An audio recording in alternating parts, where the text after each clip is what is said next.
Hi అండి, నమస్తే. నేను ఇందిర. వెల్కమ్ టు మాధురీస్ సౌందర్య లహరి. అందరూ ఎలా ఉన్నారు? బాగున్నారా? అందరూ బాగుండాలని కోరుకుంటున్నాను. నేను కూడా చాలా చాలా బాగున్నాను. ఈరోజు మనం గుంటూరుకి దగ్గరలో ఉన్న పుల్లడి గుంట అంటారు కదా, రైతు నేస్తం ఫౌండేషన్ ఇక్కడ ఉంది అనమాట.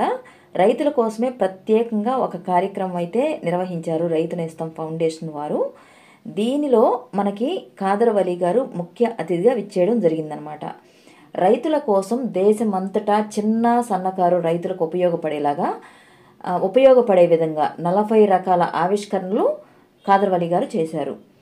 ఖాదర్ వలీ గారు వ్యవసాయ శాస్త్రానికి చేసిన సేవలకు గాను 2023లో పద్మశ్రీ పురస్కారం కూడా అందుకున్నారు. చిరుధాన్యాలు, కషాయాలు అంటూ మనకి రెగ్యులర్గా కనిపిస్తూనే ఉంటారు వీడియోస్లో. అలా మనకి ఆరోగ్యంగా ఉండాలి అంటే మనకి చిరుధాన్యాలు ఎంత ఇంపార్టెంట్ అని చెప్తూనే ఉంటారు. అలాగే రైతులకు సంబంధించి కూడా ఎలాంటి పంటలు వేసుకోవాలి, ఎలాంటి పంటలు అనువైనవి, మనకి వర్షాధారం లేకపోయినా కూడా మనం పంటలు ఎలా పండించాలి, ఇలాంటి విషయాల మీద అయితే చాలా విషయాలు చెప్పడం జరిగింది. రైతుల కోసమే ప్రత్యేకంగా నిర్వహించారు ఈ కార్యక్రమాలు. దీనికి నేను కూడా వెళ్ళానన్నమాట. ఖాదర్ వలీ గారిని చూడాలి మెయిన్ అని నేను కూడా వెళ్ళాను. ఫస్ట్ టైం నేను ఖాదర్ వలీ గారిని చూశాను. అలాగే మన ఛానల్లో కూడా ఖచ్చితంగా ఖాదర్ వలీ గారి వీడియోస్ రావాలి అనేది నా కోరిక అనమాట. అందుకనే నేను ఈ వీడియో మీకు షేర్ చేస్తున్నాను. చాలా వాల్యుబుల్ ఇన్ఫర్మేషన్ ఉంటుంది, చూడండి మీరు. Thank you. విజ్ఞానం వాణిజ్యీకరణమైంది. విజ్ఞానాన్ని పూర్తిగా మర్చిపోయారు. అంటే మనం తింటున్నది ఏమిటి అని ప్రశ్నించే విజ్ఞాని లేకుండా పోయాడు. మనం అది తిన్న తర్వాత ఏమవుతున్నామని ప్రశ్నించే విజ్ఞాని లేకుండా పోయాడు. ఆహార సుభద్రత అనే పేరులో ఆహార సార్వభౌమత్వం ఇమిడి ఉంది అని ఈ రాజకీయ నాయకులు, ఇంటలెక్చువల్స్, విజ్ఞానులు విశ్వవిద్యానిలయాల్లో లక్షల రూపాయలు జీతాలు తీసుకుంటున్న ఈ తజ్ఞులు ప్రతి ఒక్కరూ ఆహార సార్వభౌమత్వం గురించి మాట్లాడడం మరచిపోయారు. ఎందుకంటే అర్థమవుతుందా నేను వాడిన పదం? ఆహార సార్వభౌమత్వం అంటే ఏమిటి? మీ విత్తనాలు మీ చేతుల్లో ఉండాలి. ఇప్పుడు మీరు వరి బియ్యం పెంచాలంటే కంపెనీకి వెళ్లి విత్తనాలు కొనుక్కోవాలి. మొక్కజొన్నలు పెంచాలంటే కంపెనీకి వెళ్లి విత్తనాలు కోవాలి. మిరపకాయలు పెంచాలంటే విత్తనాలు కంపెనీల నుంచి పెంచుకుంటున్నారు. ఎందుకు ఈ స్థితి వచ్చింది అనే ప్రశ్నే ప్రతి ఒక్క రైతు, ప్రతి ఒక్క కంపెనీ యజమాని అడగాలి. అంటే దేవుడిచ్చిన విత్తనాల్ని మనం వాణిజ్యం చేసుకున్నాం. ఎప్పుడైతే వాణిజ్యం విజ్ఞానంలో కలిసిందో విజ్ఞానమే కలుషితమైపోయింది.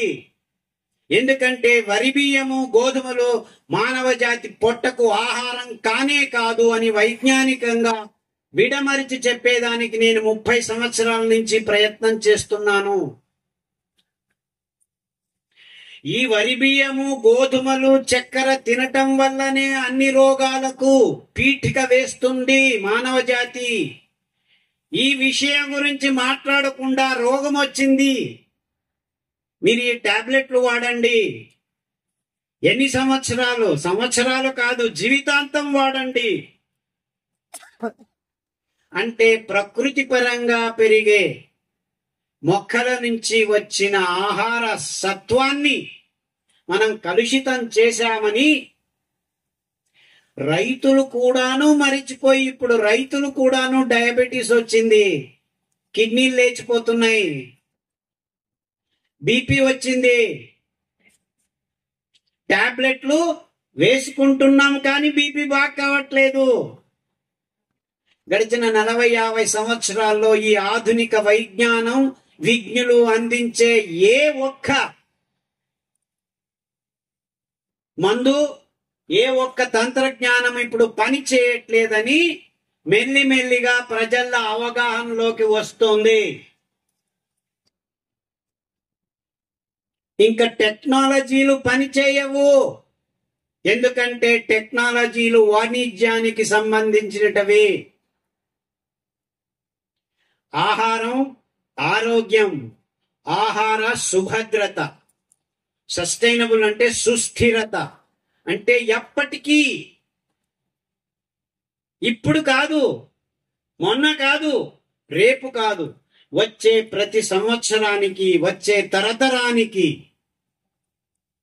ఆహార భద్రత, ఆహార సుస్థిరత, ఫుడ్ సావెరినిటీ, ఆహార సార్వభౌమత్వం, ఇలాంటి పదాలన్నీ రైతుల నుంచి, రైతుల మేధస్సు నుంచి తీసేసుకున్న ఘనత గడిచిన 50 సంవత్సరాల ఈ అగ్రికల్చరల్ సైంటిస్ట్ది, ఈ యూనివర్సిటీస్ది అని చెప్పే దాంట్లో నాకు ఏ సందేహము లేదు.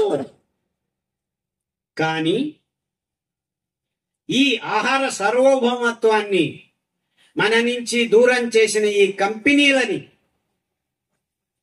ఓడించి మళ్ళా మన సార్వభౌమత్వాన్ని, ఆహార సుభద్రతని, సుస్థిరతని వెనక్కి తీసుకోవాలంటే ఈ కలుషితమైన ఆహారాన్ని, కలుషితమైన నీళ్లని, కలుషితమైన భూమిని, మట్టిని మళ్ళా సారవంతం చేసుకోవాలంటే, ఈ కలుషితాలు లేకుండా తయారు చేసుకోవాలంటే నీళ్ళని కోరకుండా పెంచుకునే ఏకైక ధాన్యాల సముదాయమే మిల్లెట్స్. C4 గ్రాసెస్ అంటారు.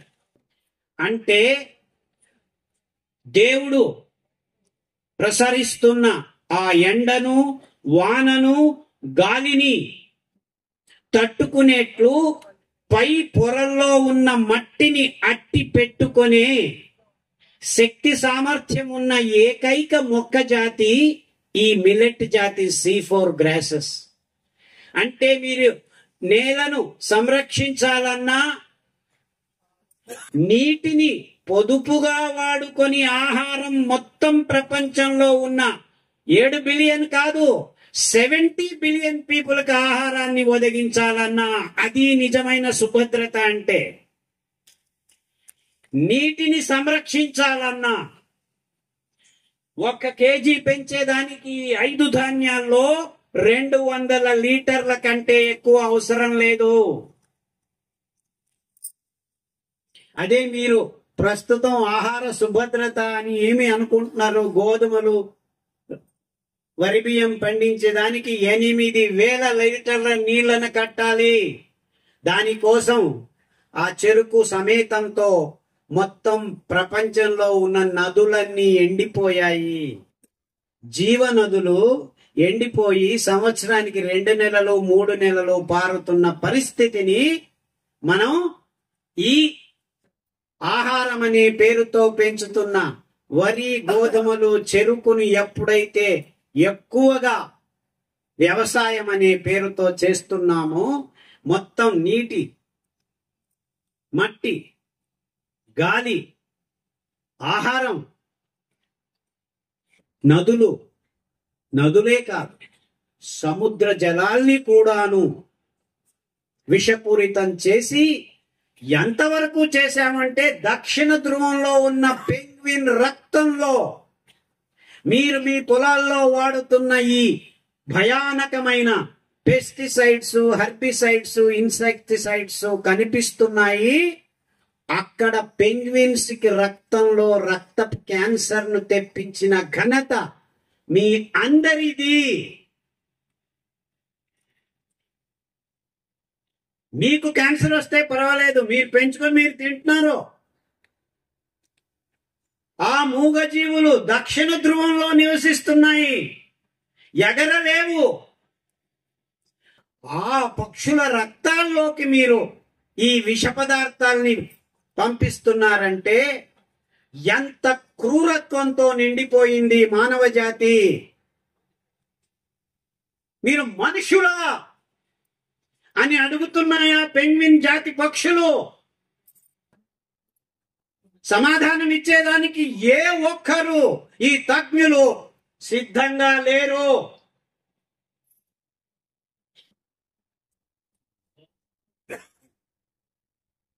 మీ పిల్లాడికి రోగం వచ్చింది అంటే అన్ని ఆసుపత్రులు తిరుగుతున్నారు.